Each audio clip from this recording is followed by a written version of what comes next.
So good afternoon. Let us continue our practice exam. So for the previous class, announcement.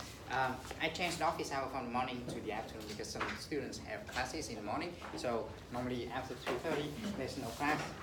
This is why I changed it to the afternoon so that you can come. So I put an announcement on Canvas. Right. So let us continue our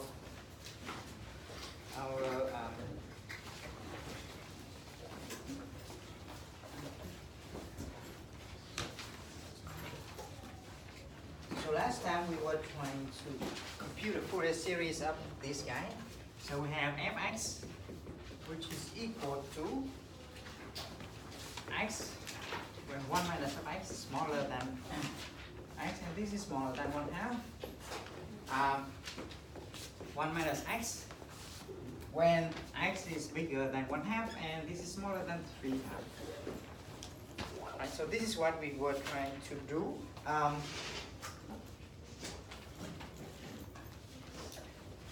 And the strategy that we had last time was that we do a shifting. And so we define a new function gx, which is f of x plus 1/2.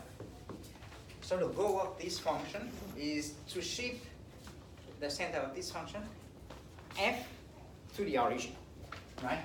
So so let us write out the form of the function g. So when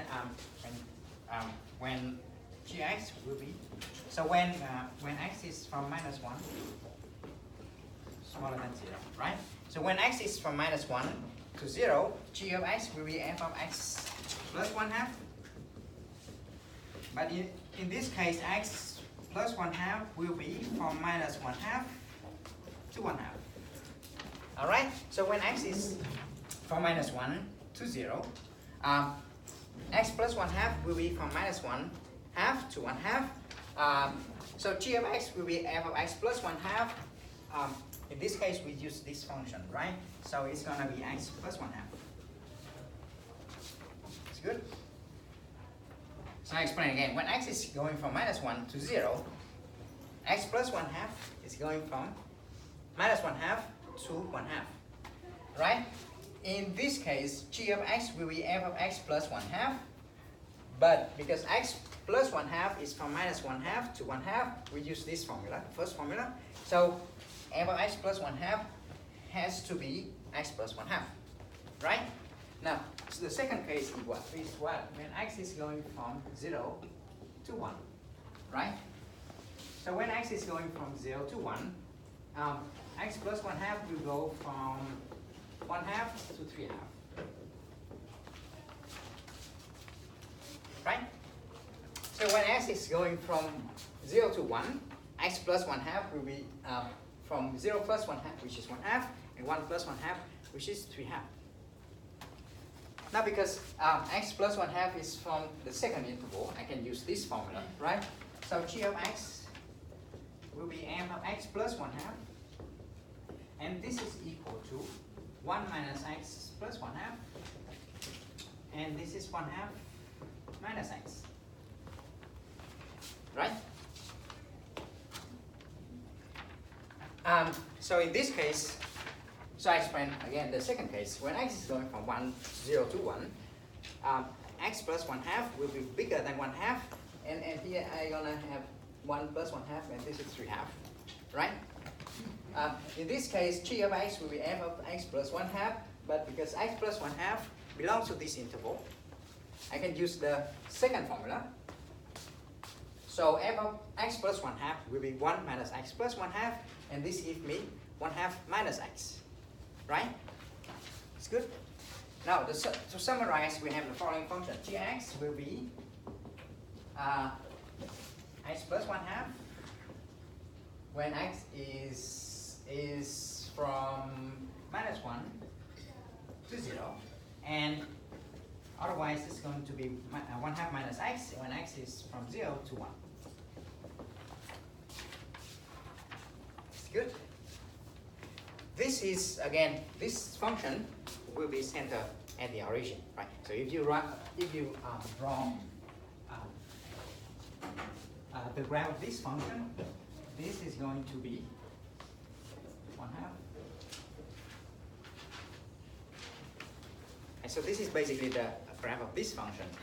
And this is center at the origin, which is something that we want. All right? Now, let us check if this is an even function. So g is even. Since when x is positive, right? So when x is positive, g of x is 1/2 minus x. All right? But in this case, minus x will be negative and greater than -1, which means that g of minus x has to be this guy. So it is 1/2 plus of minus x, and this is 1/2 minus x. So gx is equal to g of minus x. Right? I explain again. This function is even. Why? Because when x is from 0 to 1, g of x will be 1/2 minus x. Right? But when x is from 0 to 1, minus x is from -1 to 0. So g of minus x has to be, so for the, because minus x is negative, we have to use the first formula here, right? So g of minus x will be 1/2 plus x, which is minus x now, and you get 1/2 minus x. Basically, this shows that gx is equal to g minus x. We don't have to consider the case where x is negative, because it's going to be the reverse of this case. Right? So basically, this is an even function. Questions? I think this is where we stopped last time. Right? So let us try to compute the all of the coefficient, the Fourier coefficient. Right? So g is even, and the sinus of n pi x is odd, right? Because g is even, and the sinus of n pi x is odd. So when you multiply an even function with an odd function, you're gonna get an odd function, right? So the product will be odd. Gx times sinus of n pi x is odd. Right? Which means that all of the bn will be 0. -1 to 1 of g sinus of n pi x dx will be 0. Right? So, because g is an even function, sinus is an odd function. So when you multiply an even function with an odd function, the product will be odd. Because the product is odd, integral will be 0. In other words, all of the bn will be 0. Right? So this simplifies all of the computation concerning bn. Now we have to compute a. It's clear? You have questions? So let us compute. Yes? So just on a test or whenever we're solving a problem like this, like just show that equals 0. Just say like even times an odd. For this kind of problem, the first thing you check is the function is even or odd. So this is what you did, right? Yeah. After that, you can say that, okay, because the function is even, sinus is odd, then all of the bn is 0. Yeah. So if the function is odd, then the cosinus is even, so all of the an will be 0. Right? So this is, so but the first step you have to check that g is even or odd. Yes? So since g is even, that's why we chose to find bn first. Because g is even. So bn is g times sinus. Right? Sinus is odd. So the product will be odd and bn will be 0. Because this is the easiest case that you can do. So if g is odd, you're gonna consider because cosinus is even times odd is odd, so all of the an will be 0, right? Other questions? It's clear? Now let us compute a0.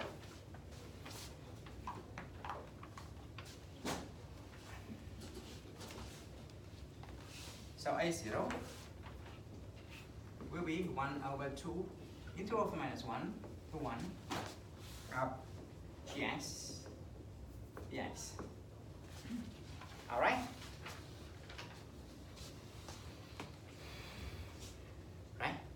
So how can we proceed with this one? Yes? You have to split function to it. Do we need to split it? Yes? We can just take the area of a triangle. Yes? If it came from an even function, we can just do 2 times 0 to 1. Can you say Undergraduate, please? Right? So because we know that this is even already, right? So in the previous case, G has only one form, so I don't do this trick. But in this case, G is a little bit complicated because you have 2 different intervals, right? So it's better that you use this trick. So G is even. So what you do is that, okay, you're gonna compute 2 times the interval from 0 to 1, right? So this gives me the interval from 0 to 1 of gx dx. It's good? Now let us compute the interval from 0 to 1 of gx dx. The interval from 0 to 1 of gx dx will be the interval from 0 to 1 of x plus 1/2 dx. Right? So what is the antiderivative of this guy? Yes? 1/2 x minus 1/2 x squared. Right. Can you say in the back? Yes? Since we're doing from 0 to 1, shouldn't it be 1/2 minus x? Excellent. Yes. Can you say in the back of the paper, please? Both of you. So this is 1/2 minus x. Yes. This is 1/2 minus x, and this gives me x over 2 minus x squared over 2. And I take the difference between 0 and 1. All right? So, yes. Because we are from 0 to 1, it should be 1/2 minus x. And replace 1/2 minus x here. The antiderivative of 1/2 minus x is x over 2 minus x squared over 2. And I take the difference between 0 and 1. And 0 is going to be 0, and 1 is going to be 1/2 minus 1 squared over 2. And this is also 0. Yes? Questions? Yes? Quick question, just to clarify. So we do the 2 times the 0 to 1 because g of x is an even function? Right, this is because even. We do that to make the computation easier. Right. We could evaluate the 1/2, so negative 1 to 1 would just be more complicated, right? Right. Okay. Other questions? It's clear? So from here to here, I use the fact that the function is even. In the previous exercises, it's simple, so I didn't use it. But in this case, you have 2 forms, right? This guy and this guy. So you have to use the fact that this is even. Yes? So is that because of the graph there that you showed? Yes. Okay. If it is an even function, it has to be symmetric with respect to this this one. Yes? Will we ever be given a function that's neither even or odd? Yes, it could be. It Okay. could be. So in this case, this function is neither even or odd. This is not symmetry, right? So there's no symmetry with respect to this line or the origin. So you have to ship it, but there are cases where you don't have it. So there could be a case where, You don't have even or odd. right, and it's not because of shifting. No. Right, okay. I mean, these are the general functions, right? Right, So right. anything can happen. But if it is even or odd, then it's simpler. Right. Other questions? It's clear? All right, so in this case, A0 is 0. So let us compute AN.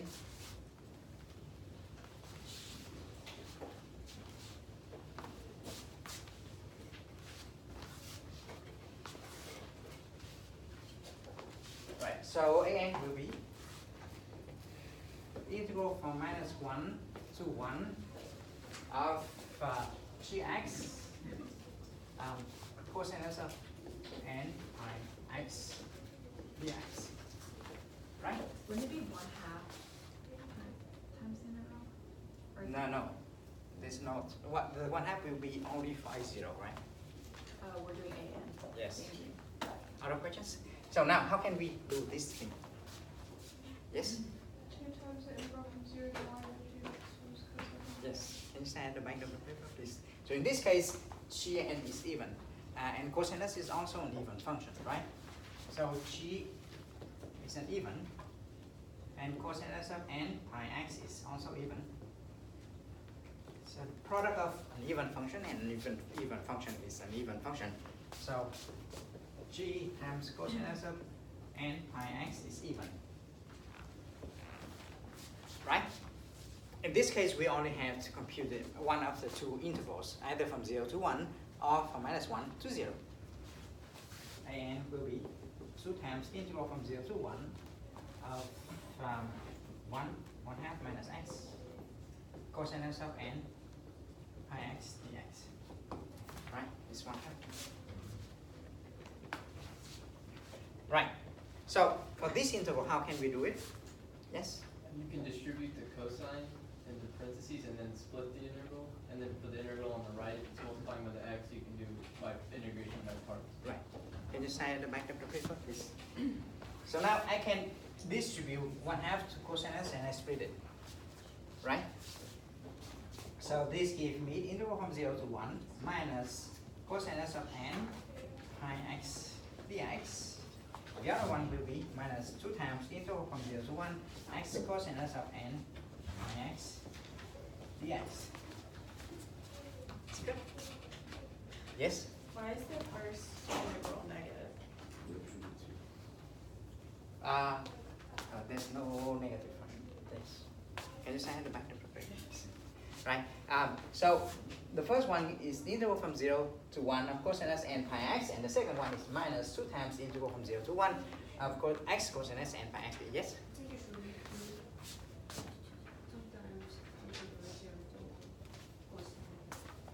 No, because here you have 1/2, here you have 1/2. Here you have 2, here you have 1/2, so it's cancelled. Right? This is the interval that we have to compute. So how can I compute the first one? Yes?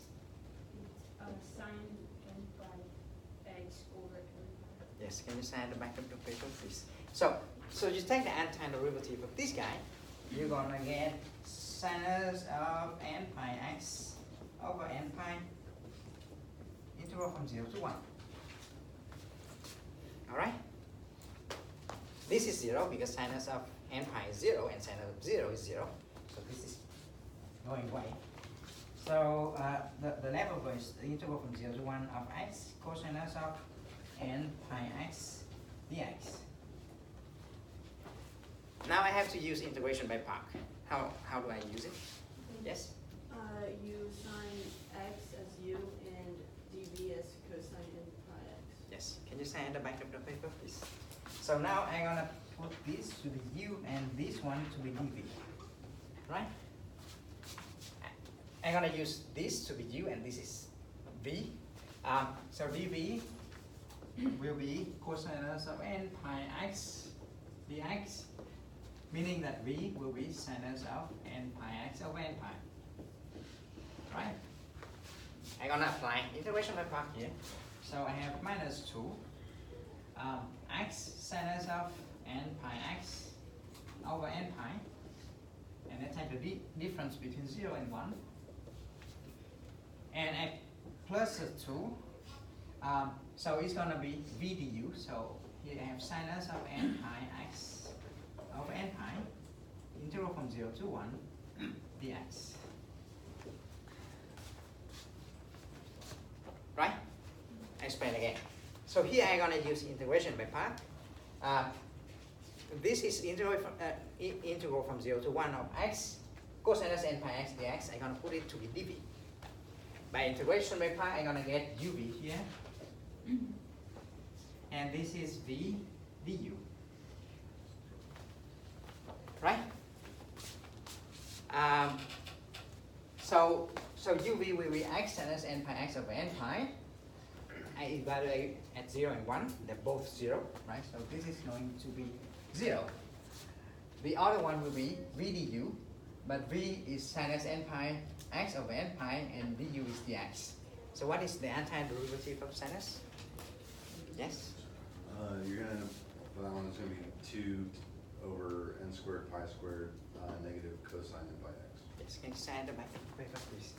So this is going away. What I have here is minus 2 over n pi square cosinus of n pi x, right? Because the antiderivative of sinus n pi is minus cosinus n pi over n pi. And I evaluate at 0 and 1. So this gives me minus 2n pi square cosinus of n pi minus cosinus of 0. So I put the minus inside, so this is going to give me 2n pi square 1 minus minus 1 to power n. Because cosinus n pi is minus 1 to power n. I explain again. So from here, I'm gonna use integration by part. U will be x and dv will be cosinus n pi x dx, right? So I do integration by part. I have uv. I evaluate at 0 and 1. The other one will be plus integral from 0 to 1 of sinus n pi x over n pi. So this is v. Du will be dx because u is x, right? The first one is 0 because sinus of n pi is 0 and sinus of 0 is 0. The second one, the antiderivative of sinus n pi x is minus cosinus n pi x over n pi, right? So I'm gonna evaluate at 0 and 1. So I'm gonna have minus 2 over n pi square cosinus n pi minus cosinus of 0. Cosinus of 0 is 1 and cosinus of n pi is minus 1 to power n. I put the minus inside, so I have minus 1 minus minus 1 to power n. Right? In the exam, you don't have to write the full series. You just need to compute all of those coefficients, and that will be good. Yes? Just a quick question. So because A naught is 0 and B of n is 0, this is going to be the totality of the function that we have. Or do we want to keep it in g of x function, or do we have to translate it back to the original f of x? It's gonna be fine. So if you want to translate back, you just have to put minus 1/2, right? Right. But you can leave it this way. To be more precise, all right? To be more precise, so this is the expansion for g, right? So gx will be the sum when n is going from 1 to infinity of an, which is 2, 1 minus 1 to power n over n pi square, and then cosinus n pi x. This is gx, right? So we know that gx is f of x plus 1/2, right? So you have to translate it back. So f of x, g of x minus 1/2 will be fx. All right. So if you want to expand fx, you're gonna replace x by x minus 1/2. So fx will be, and sum when n is going from 1 to infinity of 2, 1 minus 1 power n over 2n pi cosinus of n pi x minus 1/2. Right? Good. I explain again. So from all of those computations, all of the bn is at 0. A0 is 0. So this is the form of the series that you have. Gx will be, this is an times cosinus of n pi x. All right? It's good. Yes? So if n is even, that's gonna equal 0. So Right. do you need to note that, or you just leave it like that? It's fine. You can leave it this way. So this is the form of gx. So gx, we know that gx is fx plus 1/2. This means that g of x minus 1/2 will be fx. So if you want to express fx, you're gonna write g, the series for g minus 1/2. So basically, you just have to replace x by x minus 1/2. Questions? Yes? But you said it is sufficient just to write out the Yes. coefficient. It's fine if you leave it Okay. like this. Other questions? Good. So we finished all of those exercises on the series, and there's one exercise on the product.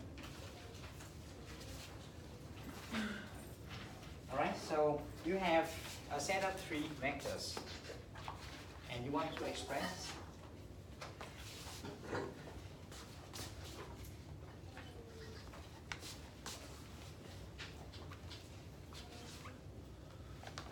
so you have a set of three vectors. You have 2 minus 1, 1, right? So you have three vectors. So the first one is E1 is this one, E2 is 2, 3, 5. E2 is 2, 3, 5, and the third one is minus 9, minus 4, 5. Right? So you have a set of three vectors. The first one is 2 minus 3, 1. The second one is 2, 3, 5. And the last one is minus 9, minus 4, 5. And you have a new function, a new vector, different vector, which is 7, 3, 4. Right? And you have to express this guy in terms of all of these three vectors. So you have to find A1, E1, plus A2, E2, plus A3, E3. Right? So how do you compute the AI? Yes? A1 is going to be equal to V times E1 over magnitude of E1 squared. Yes. Can you sign at the back of your paper, please?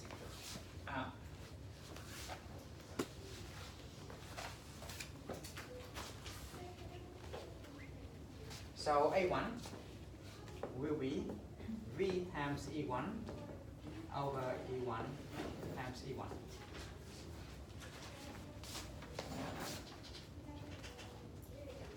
Yes. Right?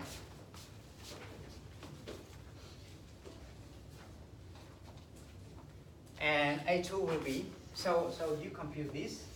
You have to multiply the first vector with the second one, and you have to multiply E1 with E1. So I think I computed everything here. But this is quite standard, so I don't redo everything. So I have A2 will be V times E2 dividing by E2 times E2. And this gives me 35 over A3 will be V times E3 over E3 times E3. And this gives me minus 31 over 1, 2. Right?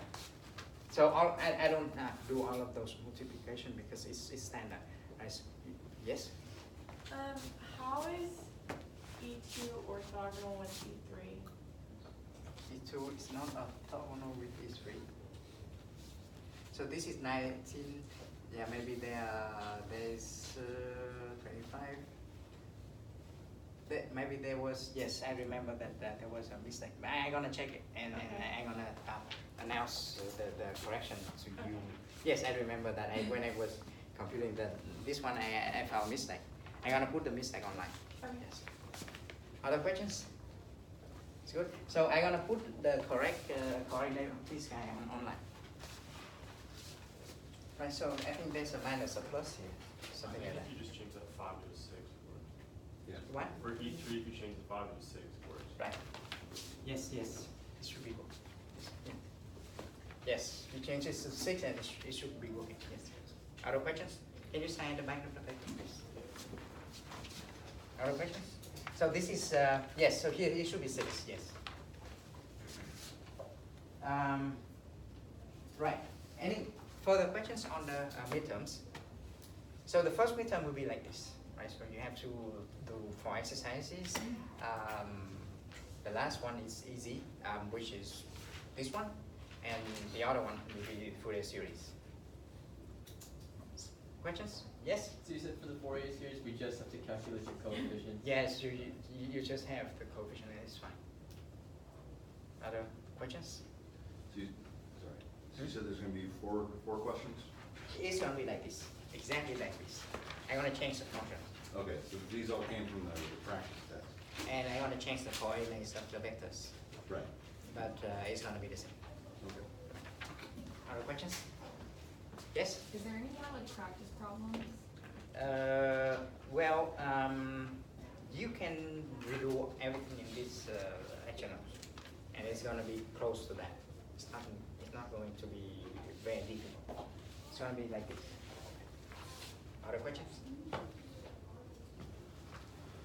All right. So, and you do the homework, right? So the homework you redo it, and it's going to be the same. Other questions? Right, so let us continue our lecture on partial differential equation.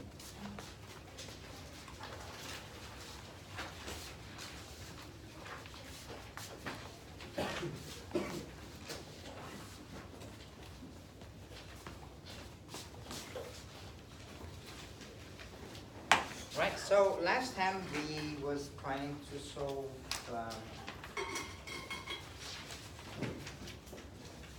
a very simple boundary value problem, which is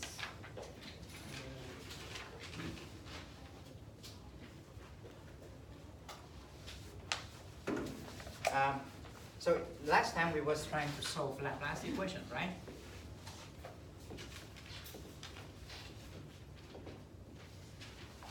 I recall you that the Laplace operator will be L of u is the first derivative. You take the first derivative with the second derivative with respect to the first variable, and you take the second derivative with respect to the second variable, and you take the sum. X dd u. Right? So this is the definition of the Laplace operator. And in short, you can have the following short form.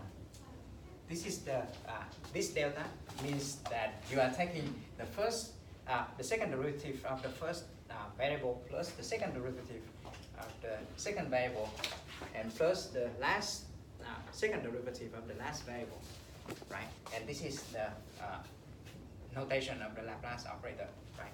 So this is the Laplace operator.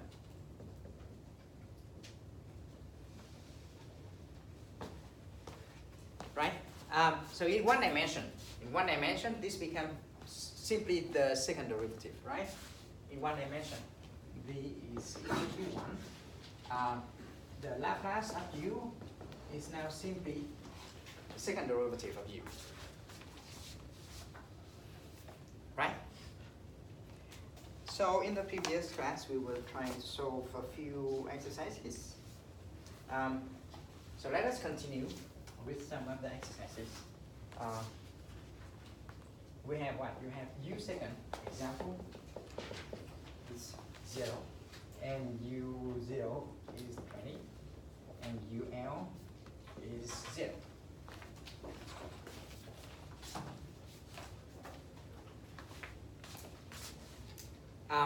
So let us try to solve this equation. This is again a Laplace equation, right? But this is what? This is a problem of what? Yes? Boundary value problem. Yes, can you say at the back of my paper, please? So this is a boundary value problem.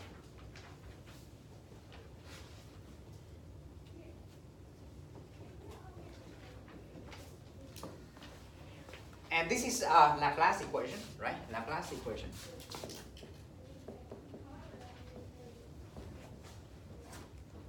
But it is not yet a partial differential equation because you are only in one dimension, right? This is not a partial differential equation, a PDE. Because in this equation, you don't have partial derivatives. So if you are in two dimensions, for instance, if you have two variables, then this will become a PDEs. Partial differential equation, but in this case it is simply a differential equation, right? Now how can I solve this equation? Yes? Yeah, take the integral twice to get the original. Yes. Can you sign at the back of the paper, please? Right. Now what I do is I'm gonna take the integral, right? So u prime is 0, meaning that u second is 0, meaning that u prime is a constant, right? And u prime is a constant means that u is a linear function. It's ax plus b. Right? Questions? It's good. Now, what is the next step? Yes? Yes, can you sign the back, please? Now you're gonna use the boundary, right? So you have u0 is 20.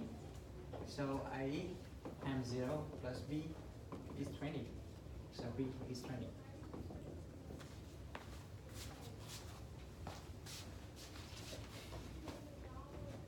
Right?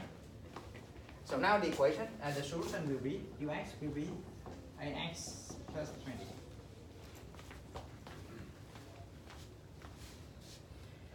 Right? So what is the next step? Yes? Plug in the other boundary to verify what A is. Yes, can you say at the back of this? So the next step is to use the second boundary, right? So you have ul is 0, meaning that al plus 20 is 0. So a will be minus 20 over l. So ux will be minus 20 over l plus x plus 20. It's clear? Questions? Yes? So in this case, L is just a, L is anything. where we're stopping the function on the graph. Right. L is a given constant. It could be 10, it could be 20. All right. So let me expand this again. In this case, the equation is u second is 0, right?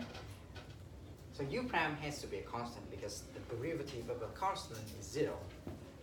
Because u prime is a constant, u has to be ax plus b, right? Now I'm going to use the boundaries. u0 is 20, right? So I'm going to plug 0 here. I have a times 0 plus b is 20. So b is 20. I use the second boundary condition, right? So here I have ux is ax plus 20 because I solve b to be 20 here. So now I'm gonna plug ul to be 0. So ul is 0, meaning that a times l plus 20 is 0. So a is minus 20 over l. So ux will be minus 20 over l, x plus 20. It's good. Questions? It's clear. Right. So so let us go to the next example.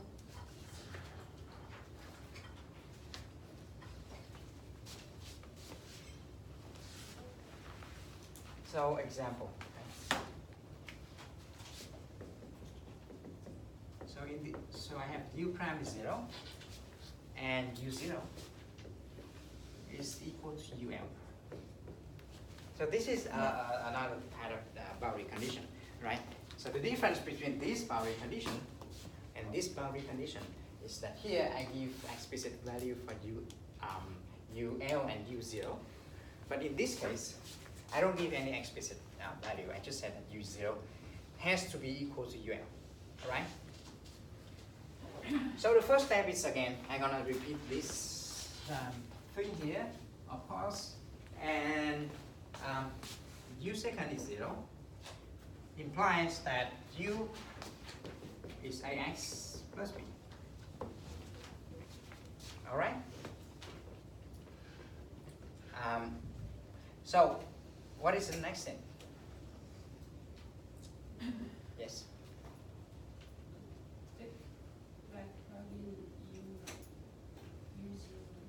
Yes? And what? Yes? Would it be like a times 0 plus b equals a times l plus b?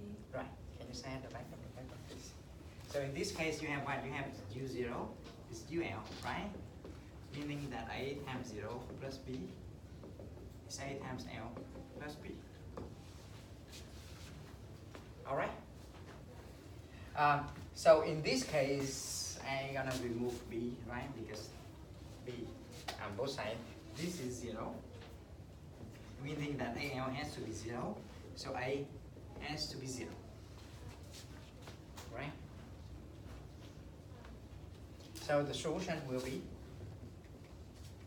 0 times x plus b. And this is b. Right? The solution of this equation is constant. And you can choose any constant that you want. Right? I explain again. To solve this equation, I have u second is 0. Right. I have a boundary condition, which is in this context, I said that this is the periodic boundary condition. Boundary condition.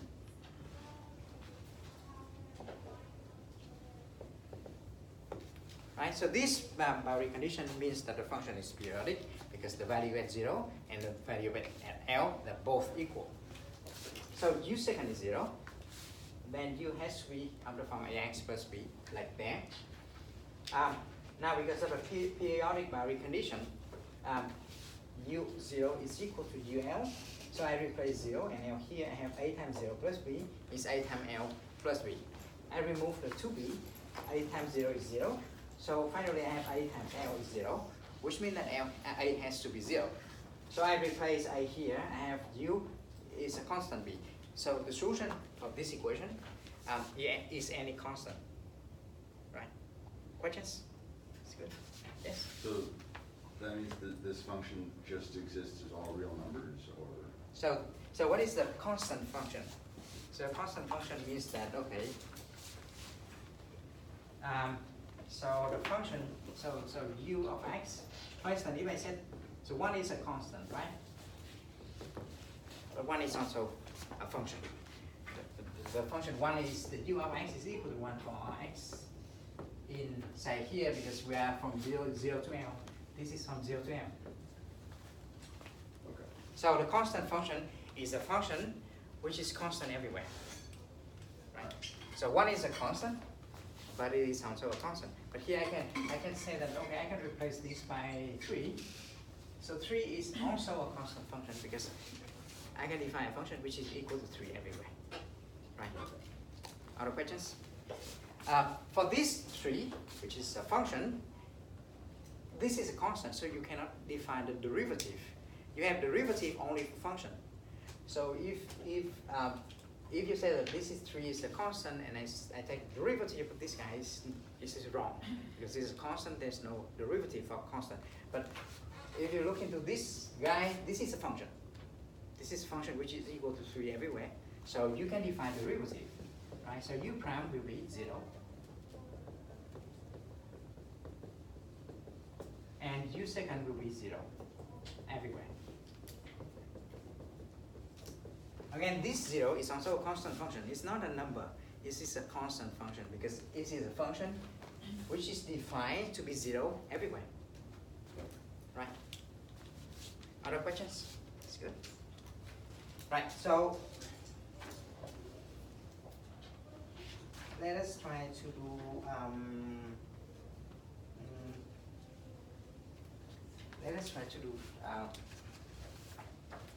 another exercise. So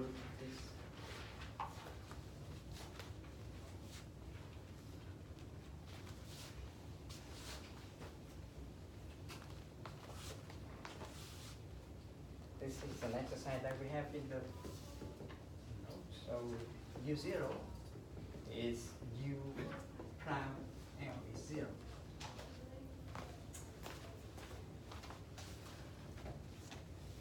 Right? So this is another equation in which I set u0 to be the derivative of ul, but this is stronger than here because I want both of them to be 0, right? So you see that here the boundary condition is just periodic. This is why here you have a lot of solution. You have you can choose b to be 1, 2, 3, 4, 5, and you have plenty of solution. You can pick any constant function, and this is going to be a solution of this guy, right? So to fix that, I'm gonna put a 0. I'm gonna set u0 to be equal to u prime of l, but I set both of them to be 0. So again, u second is 0, meaning that u is ax plus b. And what is the next step? Yes? Plug in the boundaries. Yes. Can you sign at the back of the paper, please? Now I'm gonna plug the boundary. So u0 is 0, right? So which means that u of a times 0 plus b is 0, right? And b is 0. So the function has to be ax, right? The next step is, yes? Would we need to take like the integral of the UL, or, cause we need The to plug in, derivative. or the derivative, cause we need to plug in the other boundary, right? Right, so you just take the derivative, you put the L and it's 0. Can you sign the back of the paper, please? So in this case, what is u prime? The u prime is a, which means that u prime of L is also a. But we know that this is 0, so a has to be 0. Right? So the only solution for this equation is the function 0. So ux will be 0 for x in 0 L. Again, this 0 is a constant function, right? But this is a constant function. So in this case, you have only one solution. And in this case, you have plenty of them. The reason is that I said u0 is to be equal to u prime at L, but I also assign a value to that. Here I don't assign any value, so you have like about a million solution here. You can plug any constant and it's going to be a solution. In this case, there is one unique solution, which is the 0 function, right? So I explain what I did here again. So u second is 0, meaning that u is ax plus b, right? So I'm gonna plug u0 to be 0. So when I plug u0 to be 0, I get b is 0. So ux will be ax, u prime x will be a, and I plug the second boundary condition, I get a is 0. So the only solution for this equation is the function 0, yes? Since we have the original function and both derivatives shown for the boundaries, all equaling 0, could we do a shortcut and, and assume, because everything here is 0, then the function must be 0? We have to show out everything. You have to show. You have to show, right? Other questions? One example that I can show you, that 0 is so everything is not 0. For instance, if I put u prime here, so let us consider this equation, right? So instead of u0, I put u prime. So I do the same thing, right? So I do the same thing. So to illustrate that idea, let us consider this problem, right? So you have u second is 0, and the boundary condition is u prime is 0 minus u prime at L is 0. So if you do the previous step, you have ax plus b, which is the solution.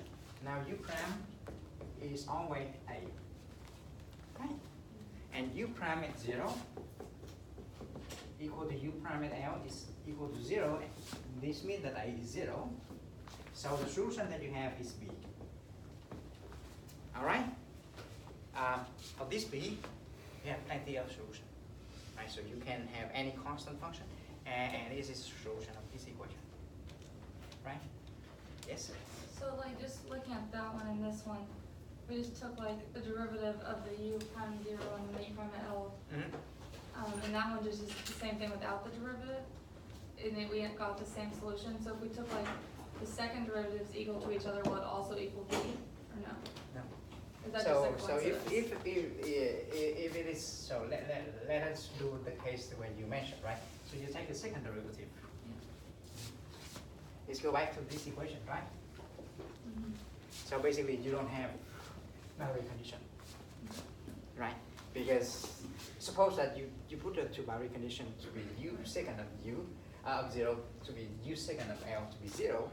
So let's go back to the first equation. So basically you don't give any additional information. so in this case, the solution is ax plus b, right? It's clear? Other questions? It's good. So if there is no questions, let us go to the following, which is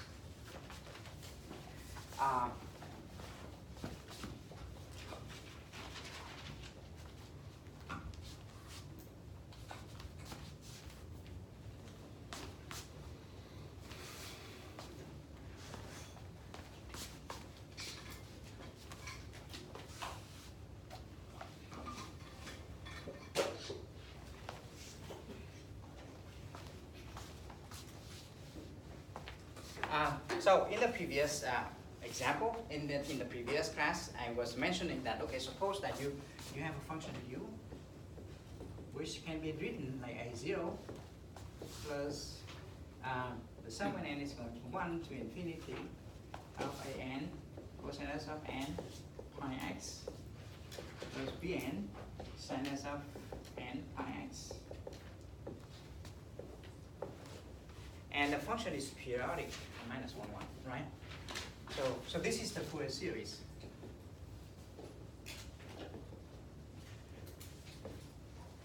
Right? And u is periodic with period 2.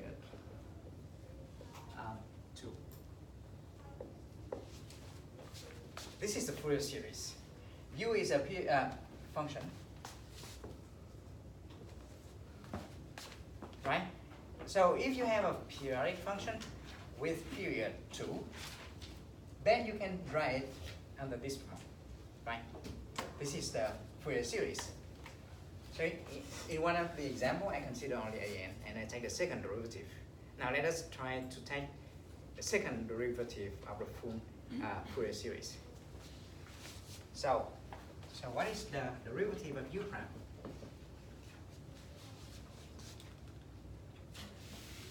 Yes? Okay, a0, b0, and this will be sine n pi x over n pi. Times. Yeah, plus bn minus cosine n pi.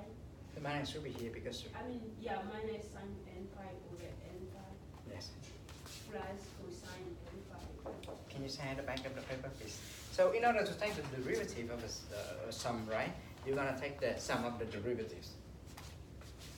So the derivative of the sum is equal to the sum of the derivative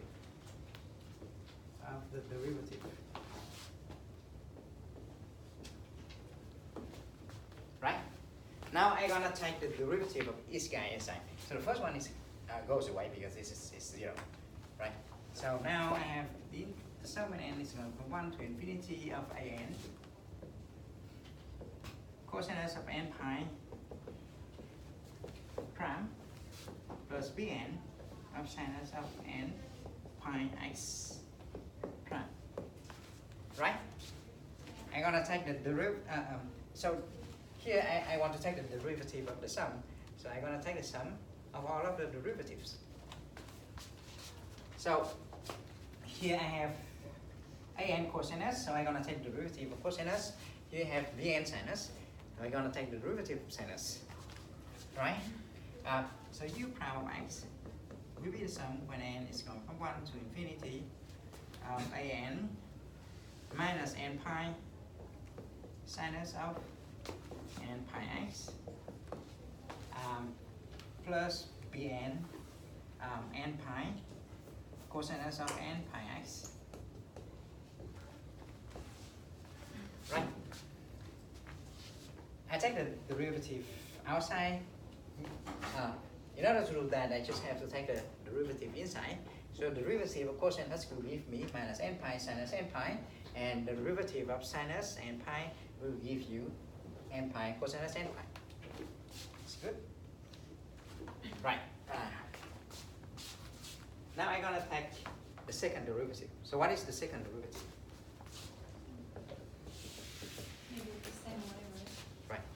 Anyone knows how to do it? Yes?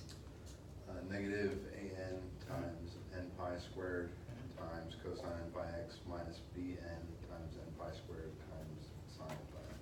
Right, can you sign at the back there, please? So you're gonna do the same, right?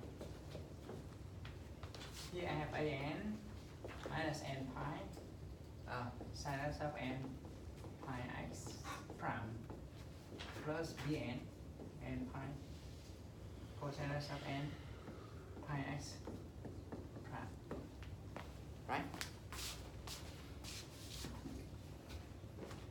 Now, the derivative of this sinus will give me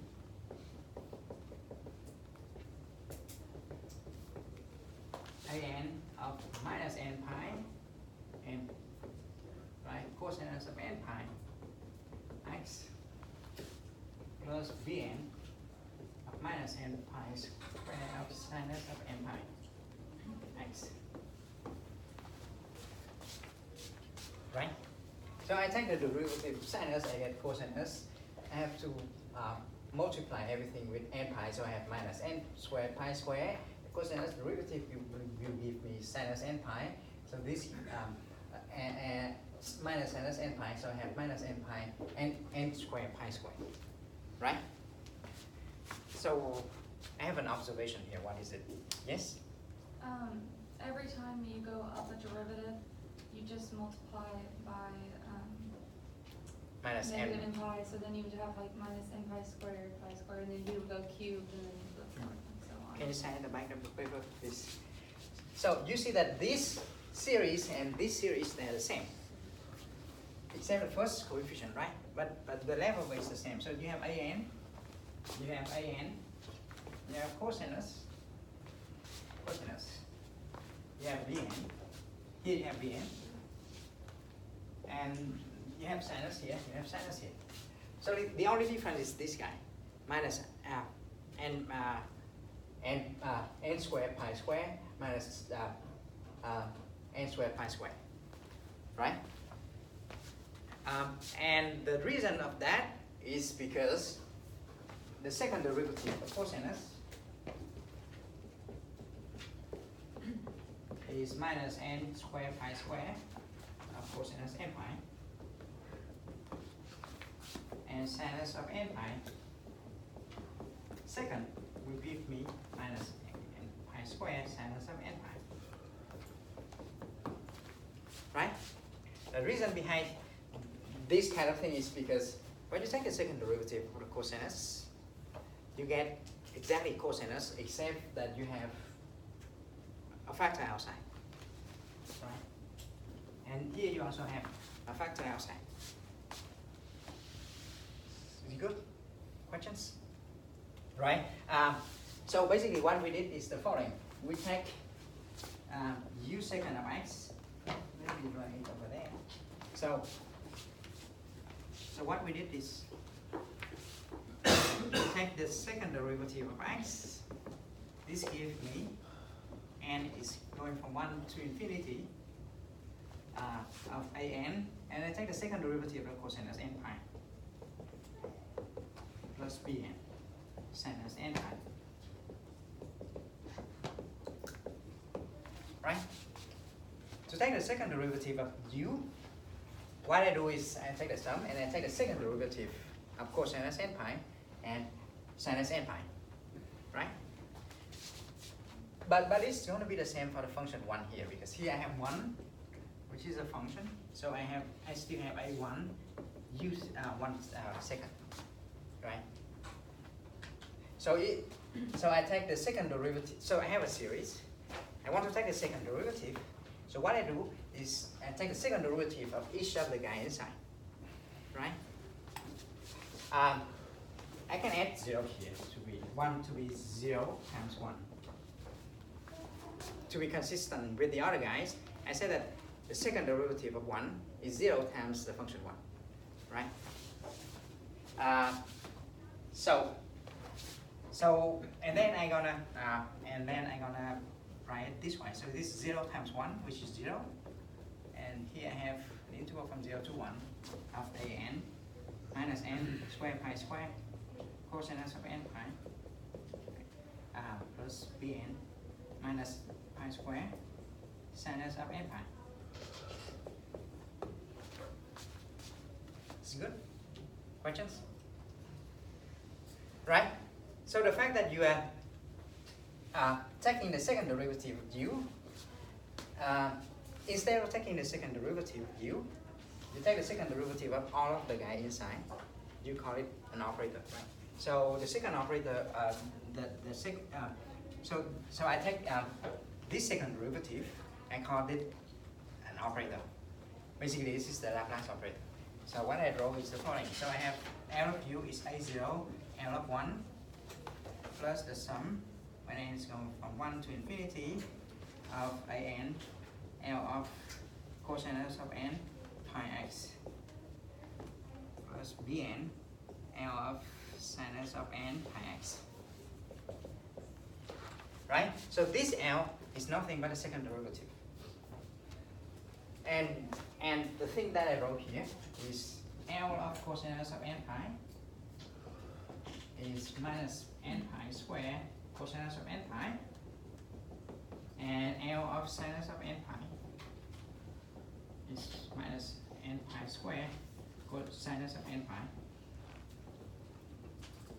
right? And L of 1 is 0 times 1, right? It's good. Right, so in this case, and I mentioned in the previous class, this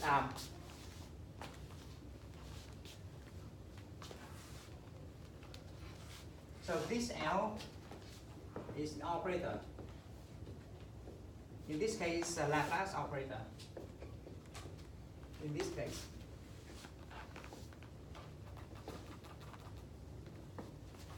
Right? So this minus n pi is the eigenvalue, and we denote it by lambda n. Right? And of course, here 0 is also an eigenvalue. Right? And I said that lambda of 0 is 0. So they are all eigenvalues. Right? So I explain again. So we know that the second derivative of cosinus give me minus n square pi square cosinus n pi. Which means that when you take the operator act on this function, you get the same function. Except that you have some factor out. The factor is called the eigenvalue. And the function will be cosinus n pi x eigen function associated to lambda n, right? So sinus of n pi x will be another eigen function associated to lambda n, and the function 1 will be the eigen function associated to lambda 0. All right? Questions? So I explain again. In this case, we have a Laplace operator.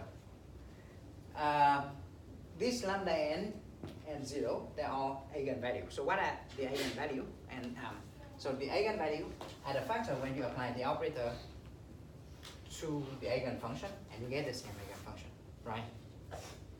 It's clear? Right, so if you have something like a differential operator, you apply that onto a function, and this function doesn't change anything. This will be an eigenfunction, right? And in this case, cosinus and sinus, the eigenfunction associated to lambda n, and function 1, the eigenfunction associated to lambda 0. It's good?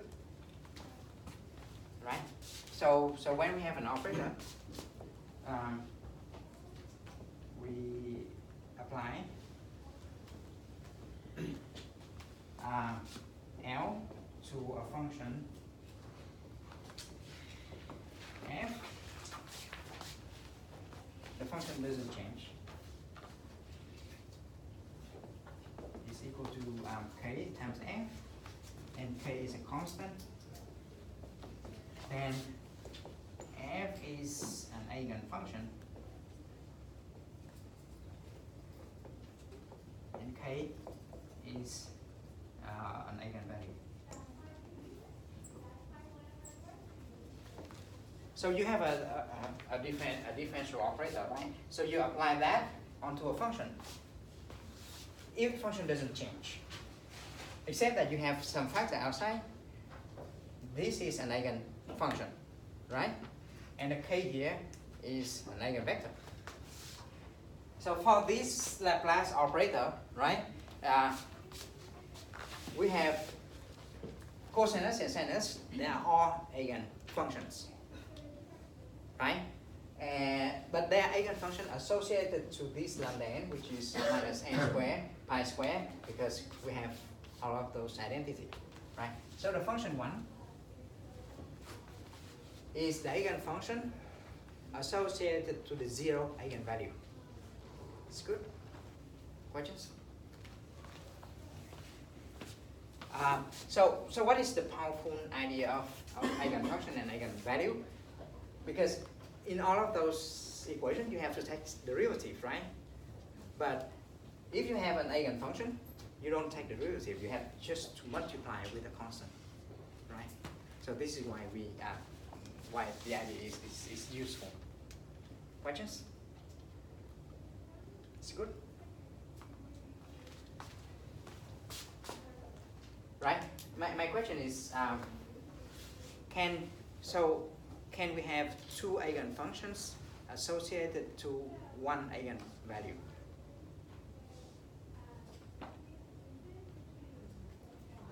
Yes? Yes, because I remember from linear algebra you could have similar matrices if they had like, the same eigenvalues. So in this case, a similar function could have the same eigenvalue. Yes, this is good. Yes, so you compare that to linear algebra. That is very good, but it's written already here. Can you say at the back of the paper, please? So yes, in linear algebra you have two functions, two eigenfunction with one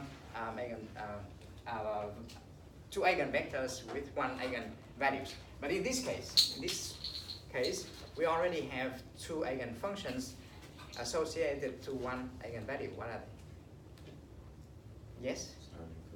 Yes. Can you say at the back of the paper, please? So here I just wrote it here, right?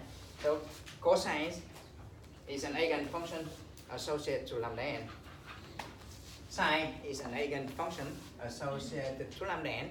Basically, you have two functions with the same eigenvalues, right? So cosinus and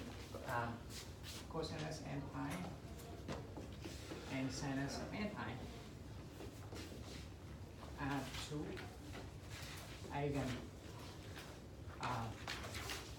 function associated to the same eigenvalue. And then, which is, right? So you take L cosinus, you have minus n squared pi squared cosinus. This is the eigenvalue. You take L of sinus, you get minus n squared pi squared sinus. This is the eigenvalue. So these two guys, they have the same eigenvalue, right? It's clear? Now, so the idea is that, okay, when you take, so in this case, the Fourier series is expressed in terms of the eigenfunctions of the operator Laplace, right? It's clear? So because u use as a sum of all of the eigenfunctions of the operator Laplace, this is why when you take a second derivative, you don't have to do anything. You just have to multiply with n squared pi squared. Those are the values, right?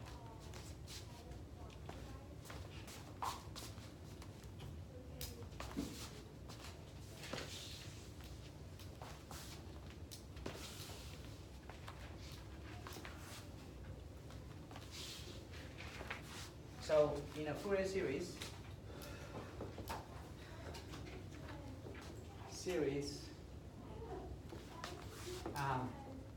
we express a periodic function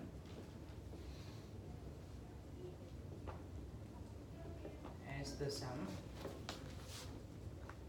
of the Fourier basis.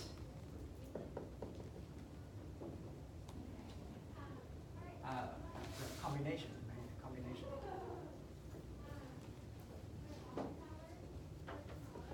of the Fourier basis function. 1 cosinus of n pi x, sinus of n pi x. Right? So in the Fourier series, you express a periodic function in terms of all of those functions. Those functions are the eigenfunctions of the Laplace operator, right? So 1 cosinus n pi x, sinus n pi x are the eigenfunctions of the Laplace operator.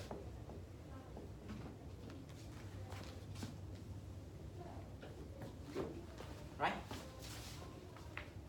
It's good.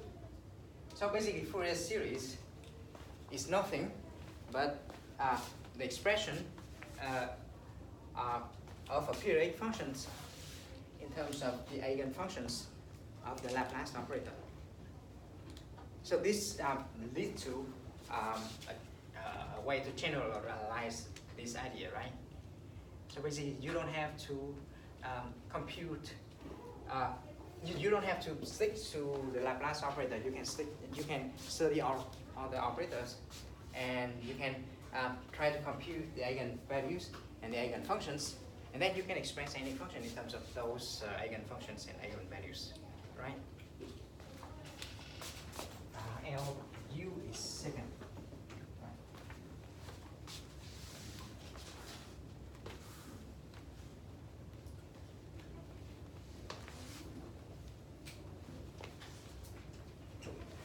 All right, so generalization.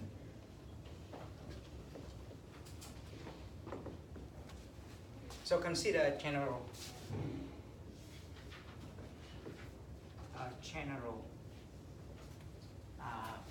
operator. So L could be Lu could be U second, which is the Laplace operator, or Lu could be U second plus U prime, or U could be U second plus U, right? Anything that you can think of. Suppose that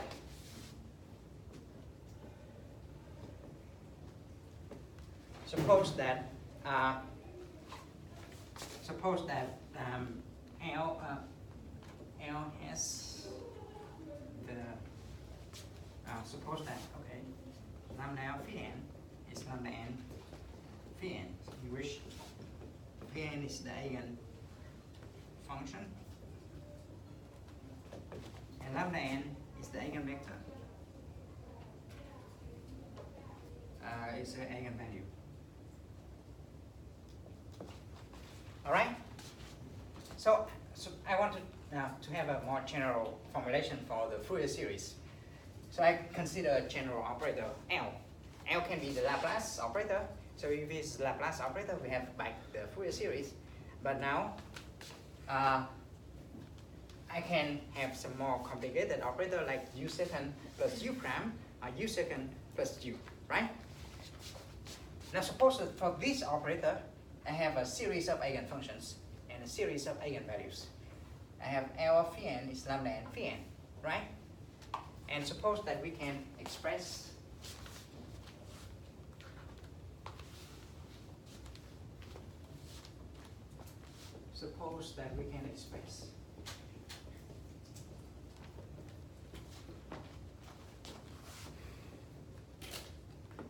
a function used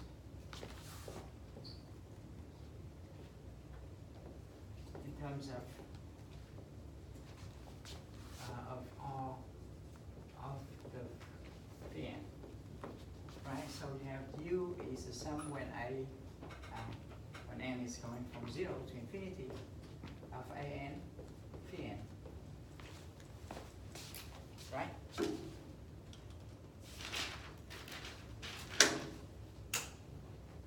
Right?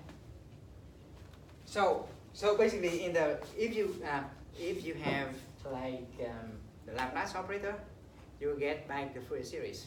But here, let us consider the general form. So u is an pn, right? Now I apply lu. In the previous case, lu was u second. So I have lu will be the sum when n is going from 0 to infinity of an m of pn, right?